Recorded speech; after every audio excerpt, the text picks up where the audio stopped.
Di tangan kirinya apa? Kekayaan dan kehormatan. Ya, umur panjang ada di tangan kanannya, di tangan kirinya apa? Kekayaan dan kehormatan. Bicara tentang kekayaan, saya baca survei saudara, surveinya masih baru tahun 2004 saudara. Jumlah orang kaya di dunia ini mencapai rekor tertinggi. Jadi saudara, ternyata saudara dalam beberapa tahun terakhir orang kaya itu bertambah banyak dan akhirnya apa? Mengalami peningkatan yang signifikan dan akhirnya jumlahnya mencapai rekor tertinggi. Bukan cuma di dunia, spesifik di Indonesia, orang kaya di Indonesia juga mengalami peningkatan yang luar biasa saudara. Jadi tahun 2022 memang ini saudara dicatat saudara dalam 5 tahun terakhir jumlah orang kaya Indonesia melonjak lebih dari setengah, 63%. Nah, bahkan dari sebuah badan survei saudara, dari sebuah situs survei saudara yang mencatat begini saudara, boleh munculkan next gambarnya, data box, dia bilang begini saudara, jumlah orang super kaya di Indonesia bertambah jadi 1.403 orang. Super kaya itu bukan kaya yang biasa saudara. Jadi kalau orang kaya ya mungkin pakai tasnya Gucci, kalau orang super kaya dia pakai tasnya Gucci beneran saudara. Yang dari Australia di jalan beneran saudara. Ya, dia kalau beli mobil saudara bukan Ferrari yang gambar kuda itu bukan, tapi dia beli kuda beneran saudara. Dari Bekasi ke Bandung dia naik kuda saudara, sampai sana dia jebol saudara. Yang bilang saudara itu orang super kaya meningkat 1.400 orang saudara. Tetapi ini memang 2022 surveinya saudara. Tetapi ternyata boleh menunjukkan lagi gambarnya, itu ternyata akhirnya menurut masih dalam data box akan terus mengalami yang namanya peningkatan. Proyeksinya sampai tahun 2026 adalah akan meningkat sampai 1.810 orang super kaya dengan kekayaan bersih ultra tinggi. Jadi kekayaan bersih ultra tinggi itu selevel di bawah Ultraman. Dan saya doa dari 1.810 semuanya ada di tempat ini.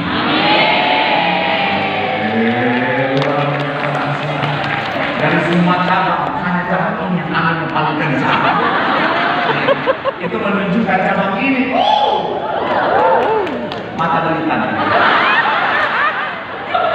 Enggak, kita punya iman dan punya pemahaman. Nah, saya bilang saudara, saya sama Nabi secara waktu nggak semuanya ya, tapi saya melihat ada banyak yang responnya positif saudara ketika saya bahas tentang kekayaan, dan saya bilang saudara itu sangat baik. Dalam arti begini saudara, ada banyak orang Kristen ketika bicara tentang kekayaan seperti anti dengan yang namanya kekayaan. Ada banyak orang Kristen ketika pendeta bicara tentang kekayaan itu sepertinya satu hal yang keliru, sepertinya satu hal yang tidak alkitabiah, tidak Kristen, sepertinya satu hal yang terlalu duniawi dan tidak sejalan dengan firman Tuhan. Sampai saya bilang saudara, ada orang Kristen yang anti kekayaan, sampai kalau ada orang bilang kekayaan dia akan hakimi. Kalau ada orang bicara tentang kekayaan, dia bilang Pak Pendeta jangan bicara kekayaan, ini duniawi. Saya bukan pendeta yang penganut teologi kemakmuran. Apa itu teologi kemakmuran?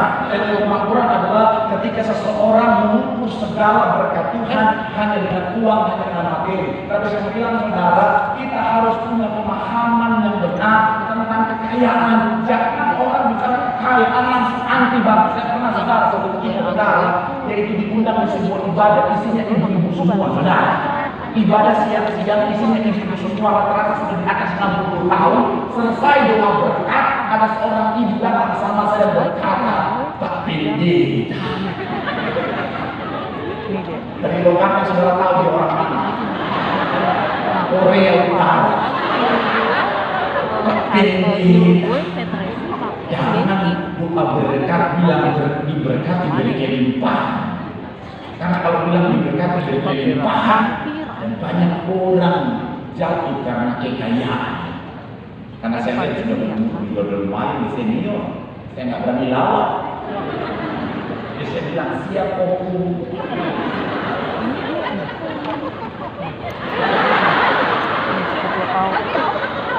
Di Korea Utara orang-orang dipanggil opung juga. daripada saya lawak populer pendeta kuletakkan di dalam tapi saya mau bilang ya, iya kan, ada banyak orang yang ada kekayaan. Bahkan apalagi kalau pendeta kelihatan kaya, saya kemarin nonton satu video khotbah, pendeta senior di khotbah begini. Ada banyak orang Kristen zaman sekarang berharap pendetanya hidup miskin.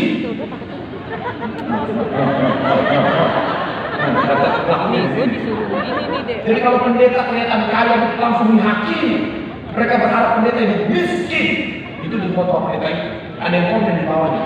Kita mau pendeta tuh hidup sederhana. Bedakan mana miskin, mana sederhana.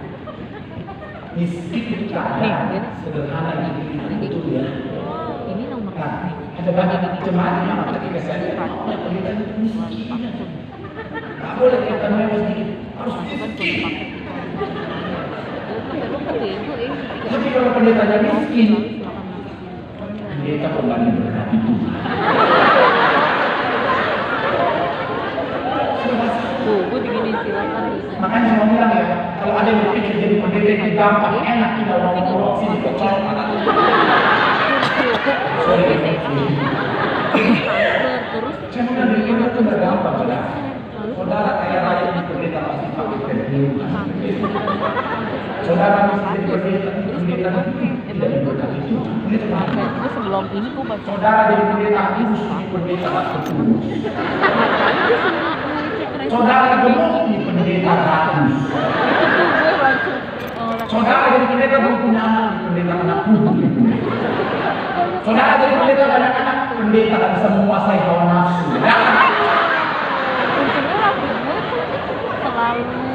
Jangan tahu bertobat. Bilang ya. Terus gue bilang sama abang sama yang gue Yang bilang sekali saudara bicara tentang kekayaan kita harus punya pemahaman yang benar. Sama-sama bilang sama saya pemahaman yang benar. Pemahaman yang benar. Kenapa? Karena pemahaman satu hal yang sangat penting. Kita pernah tahu beberapa bulan yang lalu. Pemahaman iman menentukan apa yang kita dapatkan, apa yang kita capai. Coba kita lihat urutannya lebih saudara. Jadi pemahaman kenapa sangat penting? Karena pemahaman akan menentukan iman, iman akan menentukan apa yang kita dapatkan. Kalau saudara ingat ketika saya bahas tentang ketika Tuhan Yesus pulang kampung, tidak ada mujizat yang terjadi, artinya tidak banyak mujizat yang terjadi. Bukan karena Tuhan kurang kuasa, bukan karena Tuhan kuasanya pada saat itu lagi melemah. Tapi saya mau bilang saudara, karena pemahaman orang-orang di situ dia bukan Mesias, adalah pemahaman orang di situ dia adalah seorang tukang kayu. Pemahaman yang salah menghasilkan iman yang salah, akhirnya membuat mereka tidak menerima berkat mujizat yang sebenarnya sudah Tuhan sediakan. Sekarang saya mau bilang saudara, dalam konteks kekayaan antara bahasa ini saudara, anak-anak Tuhan harus punya pemahaman yang benar. Sama-sama bilang sama saya pemahaman yang benar. Karena hari saya akan coba membahas satu tema khotbah, yaitu paradigma yang benar tentang kekayaan. Sama-sama bilang sama saya paradigma yang benar. Sama-sama bilang sama saya pemahaman yang benar tentang kekayaan.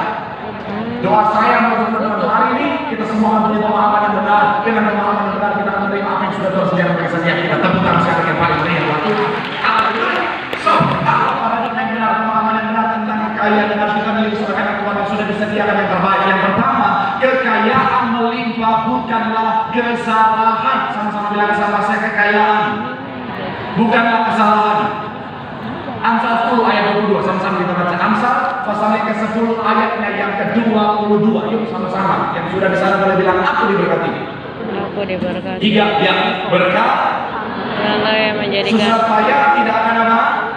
Sekali lagi dalam awal dikatakan apa? Berkat Tuhanlah yang menjadikan. Saya mencatat di sini saudara, kekayaan adalah bagian dari berkat Tuhan. Sekali lagi saya bilang saudara, orang Kristen jangan anti kekayaan. Kenapa?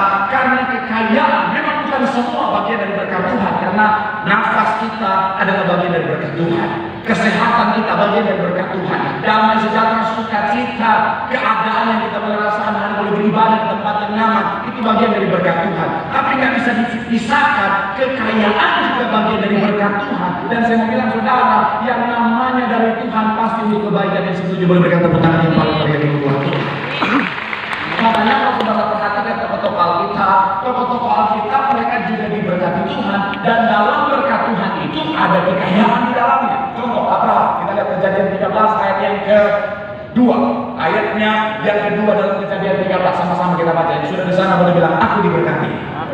tiga diam.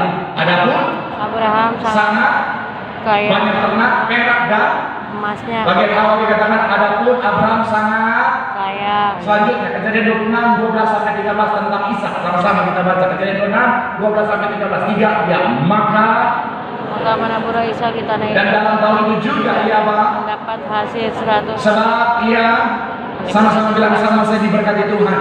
berkati Tuhan. Ayat 13 dan orang itu menjadi kaya kaya bahkan kian lama kian kaya sehingga ia menjadi sangat kaya. Ayat yang selanjutnya Yakub Kejadian 30 ayat 43. Kejadian pasal ke-30 ayat 43 sama-sama sudah di sana boleh bilang aku diberkati. aku diberkati. Tiga ya maka Sangatlah bertambah harta sekali lagi tiga ya maka sangatlah bertambah harta. Yakub. Jadi saya mau bilang saudara, orang Kristen jangan anti berkat, jangan anti kekayaan, karena kekayaan bagian dari berkat Tuhan, bagian dari Tuhan pasti baik, katakan amin. Amin. Saya ngerti ada banyak orang Kristen anti kekayaan karena dia bilang begini Pak Pendeta, kan di Alkitab Tuhan bilang orang kaya masuk surga sama seperti onta masuk Surga. Lubang jarum. lubang Jarum. Kalau kita pikir secara logika bahasa Arabnya mustahil. Makanya belajar Alkitab itu harus tahu konteksnya. Belajar Alkitab itu harus belajar sejarahnya. Saya akan kasih analogi untuk saudara. Saya kasih tim saya di koin yang pertama. Asik. Misalnya begini, saya analogikan kekayaan adalah seperti kardus ini, saudara. Sengaja saya pilih kardus yang besar karena saya lagi khotbah di depan Sultan Bekasi Timur Bali Utara dan Selatan. Jadi nggak mungkin berkatnya kecil, harus berkatnya besar. Amin. Dan kita mencatat jalan ke surga itu sempit atau lebar? Sempit. Sempit atau lebar? Sempit. Nah, tak undang contoh jalan ke surga, silakan. Mana tuh? Oke. Ganti. Mereka ada dalam itu kesempitan. Nah, mereka adalah gambaran pintu surga, saudara, jalan surga. Tiang-tiangnya lebar-lebar. Ada martabak di dalam perutnya. Pertanyaan saya, dengan harta yang banyak, apakah saya bisa masuk dalam jalan surga ini? Tidak. Hah? Tidak. Bisa tidak? Tidak.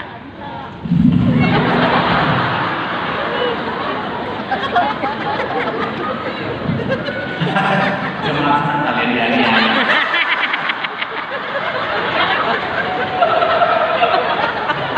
Jadi bisa? Tidak. Tidak.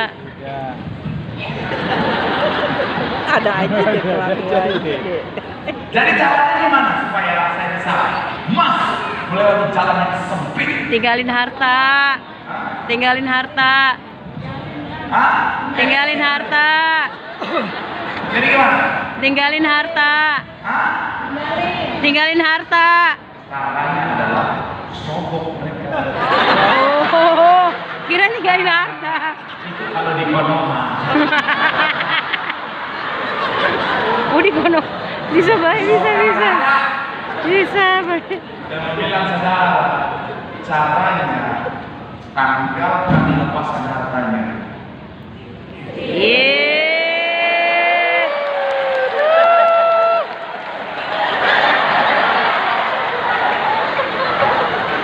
Yang mau bilang ngaji silakan. Enggak. Yang mau bilang saudara, caranya adalah tanggalkan hartanya supaya tidak mengulangi. Makanya kan Tuhan bilang ini saudara, kalau kita harus pahami bicara tentang konteks dari lubang jarum. Beberapa referensi mencatat begini saudara. Onta masuk lubang jarum karena literally lubang jarum yang kita pikirkan seringkali hari-hari ini saudara. Tetapi beberapa referensi mencatat yang dimaksudnya adalah pintu lubang jarum. Apa itu pintu lubang jarum? Pintu lubang jarum adalah bagian dari pintu gerbang di Yerusalem saudara yang menjadi juga bagian dari pintu besar itu. Kira-kira gambarnya seperti ini saudara. Jadi ada pintu gerbang besar, ada pintu gerbang kecil yang seringkali disebut itu lubang jarum. Pintu lubang jarum itu dibuka dibuka untuk apa? Biasanya dibuka pada saat malam hari. Kalau siang, pintu gerbang ini dibuka semuanya. Tapi ketika malam, yang menjadi akses yang biasa dibuka hanyalah pintu lubang jarum, pintu kecil ini, saudara. Tujuannya untuk apa? Yang pertama, walaupun malam hari, orang bisa tetap ada mobilitas keluar masuk Yerusalem, saudara. Yang kedua, kenapa hanya dibuka pintu kecil itu? Jadi kalau misalnya ada serangan musuh yang bisa masuk ke dalam, seberapa banyak pun musuhnya adalah satu persatu, sehingga walaupun penjara hanya 1-2 orang, sangat mudah mengalahkan musuh yang masuk karena hanya satu persatu. Pertanyaan saya, onta bisa masuk? Bisa. Hah? Bisa. Bisa nggak? Bisa. Bisa. Tetapi dia harus menanggalkan barang bawaannya, gambaran tentang menanggalkan harta kekayaannya, kemudian dia akan menuntut dan akan masuk ke dalam, saudara. Gambaran memiliki yang namanya kerendahan hati. Orang kaya sangat bisa masuk surga selama kekayaan tidak mengikat hidupnya, tidak mengikat hatinya, saudara. Dan dia menuntut gambaran kerendahan hati, saudara. Jadi jangan anti kekayaan, amin. Orang Kristen harus punya pemahaman kekayaan berasal dari Tuhan, bagian dari berkat Tuhan, dan yang namanya berkat Tuhan adalah pasti untuk kebaikan. Tepuk tangan sekali lagi buat Tuhan. Bilang sama anak kirimu, jangan anti kekayaan. Jangan nanti kekayaan. Berkat Tuhan. Kekayaan berkat Tuhan. Berkat Tuhan untuk kebaikan. Tepuk tangan sekali lagi buat Tuhan. Yang lebih penting kalau pelajaran sedikit, saya akan saudara melihat sekarang, saudara bisa baca di rumah. Makanya kalau saudara ingat ayat ini, saudara untuk menyampaikan itu ketika ada seorang muda yang ternyata masih terikat dengan hartanya, cuma bilang jual. Bicara tentang apa? Jangan ada keterikatan. Sekali lagi sama saya, berkat Tuhan itu baik. Tuhan itu Tepuk baik. tangan sekali lagi buat Tuhan. Yang kedua, apa yang benar tentang kekayaan yang sudah miliki untuk menikmati apa yang sudah Tuhan sediakan? Yang kedua, kekayaan sejati datangnya dari Tuhan. Sama-sama bilang sama saya, kekayaan sejati. Kekayaan sejati datangnya dari Tuhan. Tawarik 29 ayat 12. Tawarik pasal 29 ayat yang ke-12 yang sudah disama bilang, aku diberkati. Tiga ya.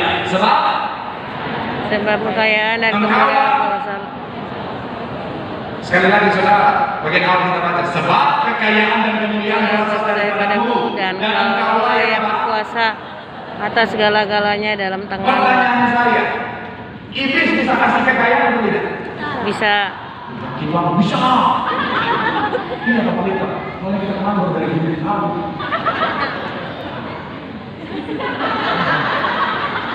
Orang tuanya, anak-anaknya dibawa ke gunung. Dosa. Iblis bisa kasih kekayaan atau tidak? Bisa. Bisa. Kalau saudara ingat ketika percobaan di padang gurun, kita lihat sekarang.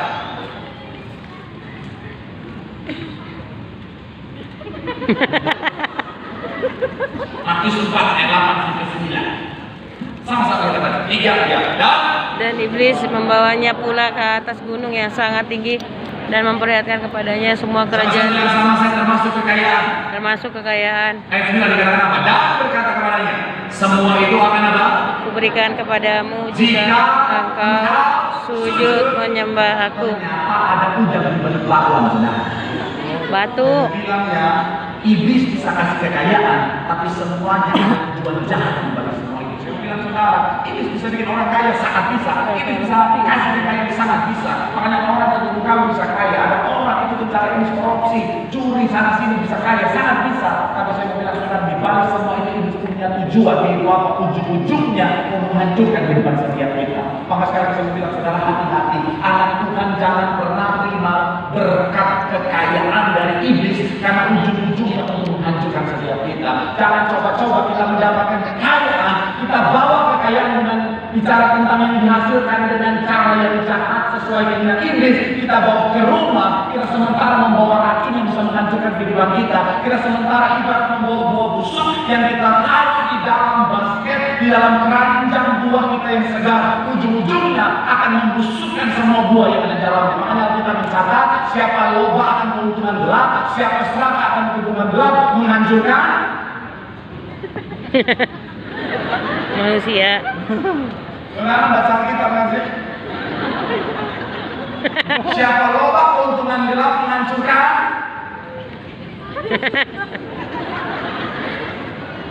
Ini Kristen bukan sebenarnya. Kristen. Menghancurkan dari ribuan orang ini. Kalian tahu ayat ini? Menghancurkan 2 juta lebih. Minta sama Pak Renata. Menghancurkan rumah tangganya. Kok bisa satu orang yang ambil keuntungan itu? Rumah tangganya hancur. Karena seperti tadi apa yang saya bilang, satu buah busuk dibawa ditaruh di keranjang buah yang segar. Satu keranjang bisa jadi busuk karena buah yang busuk membawa kehancuran ke dalamnya. Ketika kita mendapatkan kekayaan dari iblis, ketika kita mendapatkan kekayaan dari hal yang jahat, kita bawa ke rumah kita sementara membawa kehancuran untuk lumbung-lumbung kita. Kita sementara membawa kehancuran untuk kehidupan kita. Makanya sekali lagi saya mau bilang saudara, hati-hati jangan pernah bawa harta yang kotor ke dalam rumahmu. Apalagi orang tua, hei bapak-bapak, jangan pernah bawa harta yang kotor untuk kau kasih makan anak-anakmu. Itu akan menghancurkan anak-anakmu. Amin. Amin. Kalau Pak Pras di bulan memang Luar biasa. di bulan ini Pak sudah bunyi Pak Pendeta, Pak Pendeta mau kotor mau bersih saya terima dengan sukacita.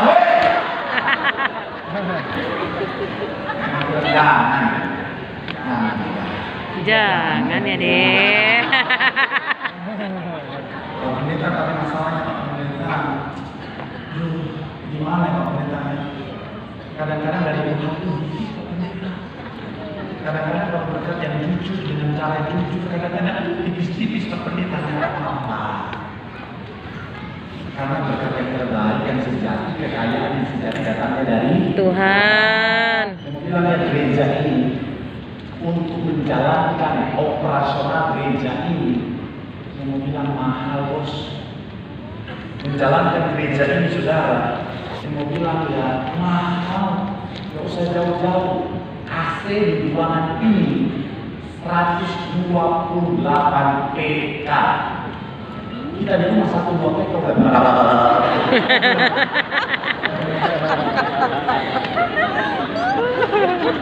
AC 128 PK dibawa ke rumah kita.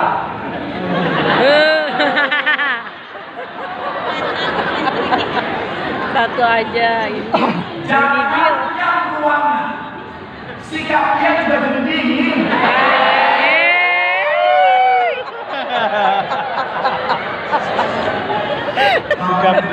AC-nya pun 108 PK di rumah, tapi dia udah dingin ke aku. Iya. Yang mau bilang ya, menjalani gereja ini saudara, operasional mahal. Pertanyaan saya, itu cabang-cabang lain. Pertanyaan saya, pernah nggak gereja ini di malam dan janda? Enggak. Pernah nggak gereja ini bilang, hadirlah malam dan sumbanglah? Pernah nggak? Enggak. Pernah nggak pendeta Tiberias? Hei jemaat, Enggak ada. perpuluhan. Pernah? Enggak. Kalau ada saudara kita colok katanya anak-anak. Kenapa? Karena pembala sidang kita, Bapak Ibu Gembala ajar berkat itu mintanya sama Tuhan. Dan saya mau bilang saudara, sampai hari ini gereja kita diberkati terpelihara dengan sempurna. Bukan yang tangan.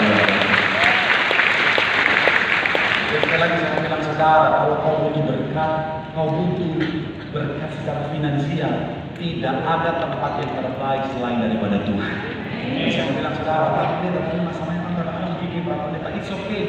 Sedikit dalam kebenaran jauh lebih baik daripada banyak dalam tidak benar. Amin. Walaupun hanya sedikit, tetapi ketika kau dapatkan dari Tuhan, Tuhan sanggup lakukan menyusul berlipat gandaan 5 roti 2 ikan. Hidupmu pasti Amin. Kamu jangan sekali lagi yang paling berkat Tuhan. Bilang sama kanan berkat kekayaan yang sejati datangnya dari Tuhan. Tepuk tangan sekali lagi yang paling meriah buat Tuhan. Haleluya. Yang terakhir, siap-siap yang ketiga.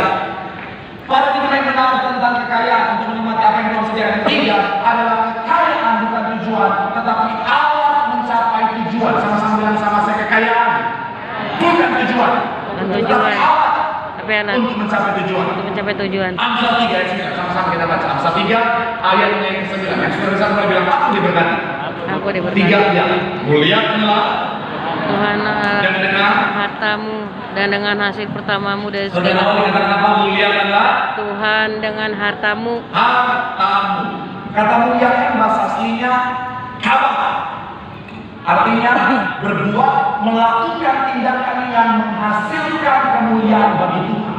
Baru tahu. Jadi kata muliakanlah bahasa aslinya kabah artinya berbuat atau melakukan tindakan yang menghasilkan kemuliaan bagi Tuhan. Saya mau ajak saudara untuk membahas satu persatu. Yang pertama adalah alat. Sama bilang sama saya alat. Alat. Amin. Alat apa yang dimaksud dengan alat? Alat adalah bicara tentang sesuatu yang kita berkuasa atasnya, yang kita gunakan.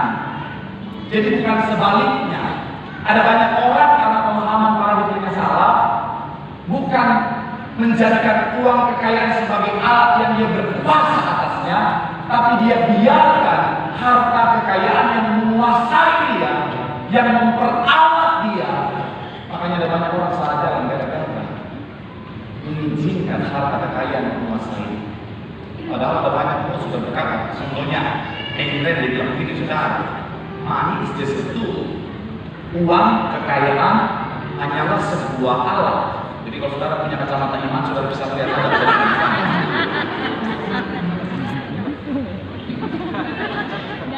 nah, cara kan? Nah, nggak usah. Munculin lagi. Money is just a tool. Itu akan membuatmu pergi kemana pun kau mau. Tapi you have to be the driver. Kau harus jadi drivernya. Kau yang menguasainya. Kau yang pegang kendali atas. Makanya kalau saudara perhatikan ada khotbah yang pembawa dan bulan lalu itu kembali bilang begini. Uang adalah hamba yang baik, tetapi tuan yang jahat. Bukan Jadi kalau hamba. kita menguasai uang bisa jadi milik kebaikan. Tetapi kalau uang yang menguasai kita, ujung-ujungnya uang mengalir kita pada kejahatan. Makanya Alkitab bilang akar dari segala kejahatan adalah Cinta uang. Karena kalau menempatkan uang di segala galanya, dia akan lakukan segalanya. Orang kalau udah cinta uang, melebihi istrinya, anak-anaknya, semuanya, dia akan rela korbankan semua jadi uang. Betul. Kalau pernah lihat orang kalau jatuh cinta itu, walaupun dia tinggal di Tambun, pacarnya di Ternate. Cimbeli, Di mana itu? hanya jemput. Pokoknya suka dekat.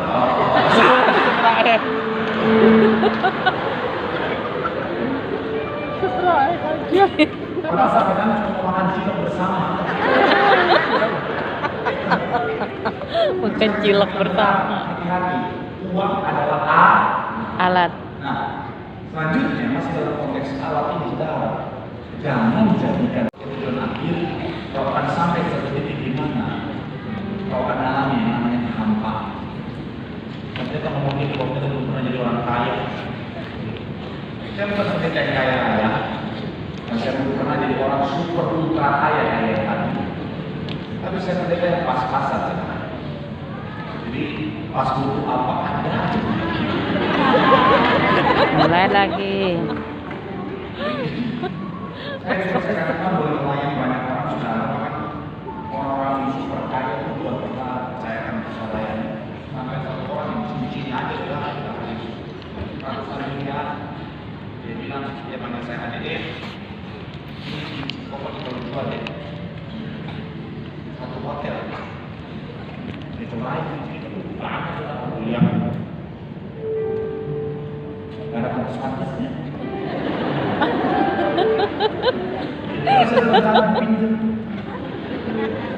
Sekali hari Minggu aja pakai cincin ratusan miliar khotbah.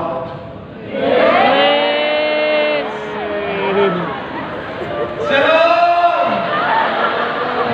Jadi dalam hidup kita pas doain jemaat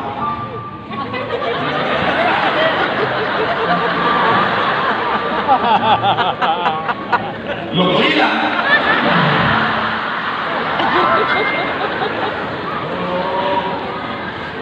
Iya, jangankan cincin, lagi atas kok HP-nya bisa hilang.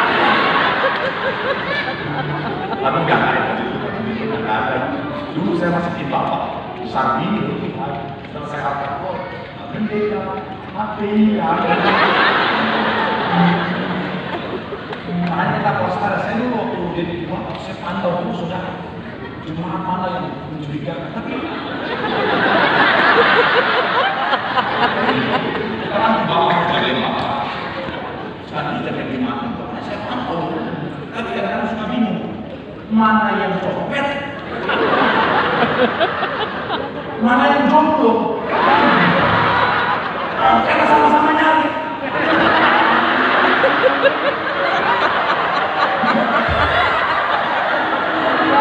Bapaknya ngiri deh. Jomblo ini barangkali udah aktif banget dengan supaya Kan dong.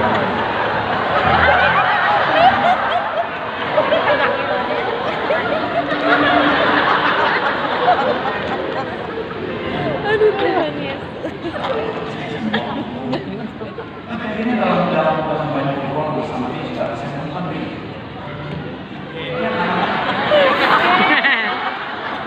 Kenapa?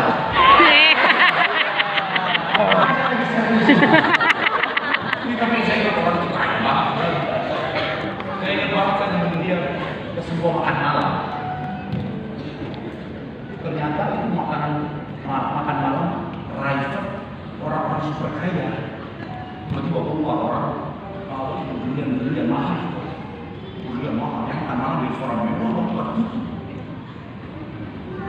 Bebas dari orang pajak. Berlian, lihat, berlian sudah berdapat. Terus akhirnya selesai acara, dia itu keluar duit apa? Iseng-iseng berlian di Indonesia di bawah kata berapa? 7M. Iseng-iseng 7M. Saya dibahas 1M aja itu puasan 15 tahun. Sambil kredit pakai tenaga dalam. Iseng-iseng 7M. Tapi dalam banyak orang karena saya menyadari, dan saya melihat tadi bilang tadi, dia sampai titik di mana malam yang namanya makan siang. Karena dulu dia menjadikan cara sebagai tujuan. Jadi ketika dia sampai di samping, dia totalitas bicara sekarang dia tetap jadi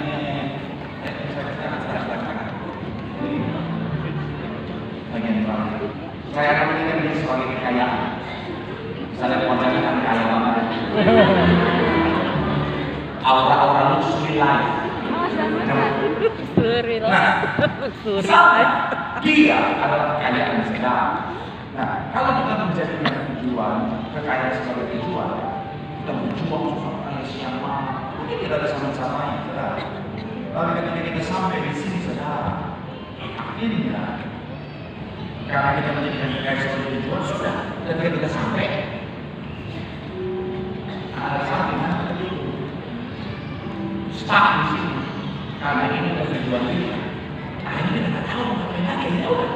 Rasanya namanya kehidupan. Tapi kalau kita menyadari bahwa kekayaan bukanlah tujuan akhir, tetapi arah untuk mencapai tujuan itu ada dalam diri kita. Tujuan dalam kehidupan setiap kita di dunia apa? Sukacita.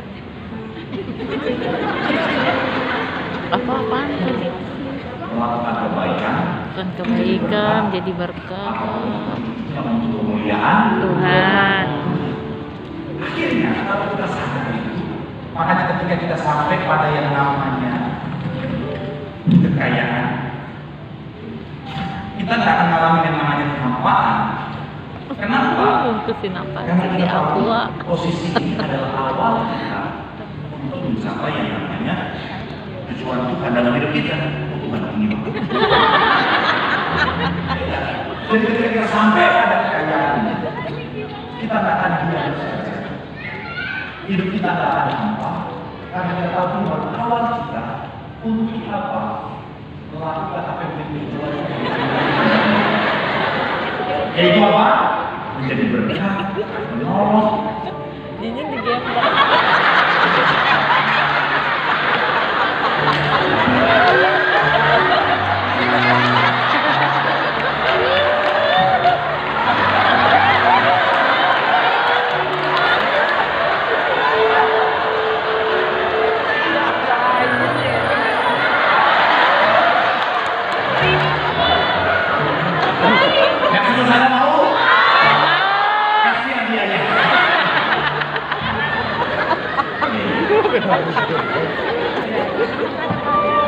Sampai merah.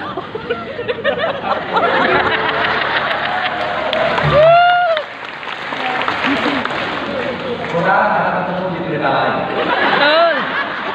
Betul. Sendiri sama saya nanti nggak mau malu juga. Iya.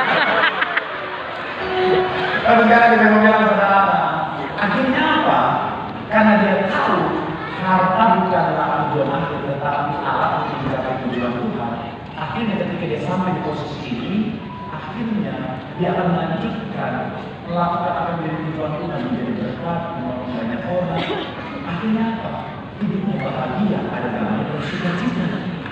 Amin. Dan saya mau bilang saudara, jangan takut kekurangan. Masih mau bilang saudara, ketika hidup kita jadi berkat bagi banyak orang, Tuhan tidak pernah berhutang. Ya Tuhan yang pasti membalaskan berkat lipat kali ganda. Bilang sama kanan kirimu, ada tujuan Tuhan. Ada tujuan. Dalam kehidupan setiap kita melalui berkat yang Tuhan anugerahkan, yaitu semuanya Amin. untuk kemuliaan nama Tuhan. Sekarang kita mau tangan suara-suara yang paling meriah buat Tuhan. Yang diberkati boleh lambaikan tanganmu. Sekarang kita mau tangan suara-suara yang paling meriah buat Tuhan. Firman Tuhan akan setiap kita pemahaman tentang kekayaan itu penting. Karena pemahaman kita akan menentukan apa yang Tuhan sediakan di bagian kita nantinya. Jadi pastikan dengan pemahaman yang benar. Jangan nanti kekayaan karena kekayaan bagian dari berkat Tuhan dan berkat itu pasti begitu kebaikan. Kekayaan terbaik yang sedang datangnya dari Tuhan. Dan ketika kita diberkati, pastikan kita kenakan itu untuk kemuliaan nama Tuhan. Mari sambil angkat tanganmu di hadapan Tuhan malam hari ini. Mari doa di hadapan Tuhan. Bapa, dalam nama Tuhan Yesus, Mama menyerahkan setiap tangan-tangan yang terangkat malam hari ini. Kami berdoa, hamba berdoa, tangan-tangannya adalah tangan-tangan yang diberkati berkelimpahan. Amin. Dan semua yang mereka terima, mereka akan gunakan untuk kemuliaan